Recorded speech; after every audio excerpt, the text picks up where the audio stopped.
प्रथम केस रे भव प्रकाश दास को मिला जामिन जामिन मंजूर कले जाजपुर जिला दरा जज कोर्ट। जाजपुर बिरजा परिक्रमा प्रकल्प अंचल तथा पुराणा बिरजा हाट अंचल घटी गंडगोल अभियोग घटना प्रणव प्रकाश दास सान भाई भव प्रकाश दास को मिली जामिन।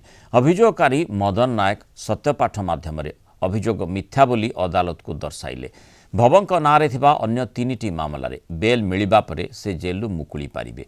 भव प्रकाश दास नारे थिबा जाजपुर थाना घेराऊ एवं रास्ता रोक मामलार तदंत क्राइम ब्रांच करुछि।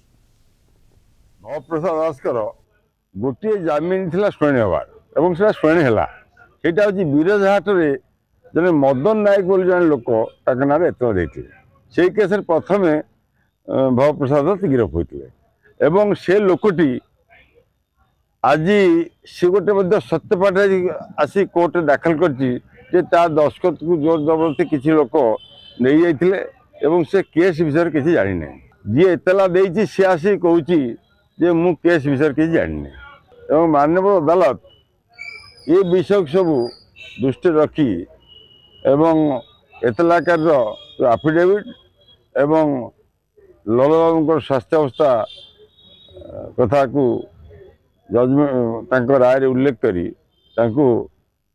जामिन प्रदान कर जामिन प्रदान हेले जेहेतु आ 3टी केस ललबाबू नाम अच्छी सी जेल मुकुली पारे ना।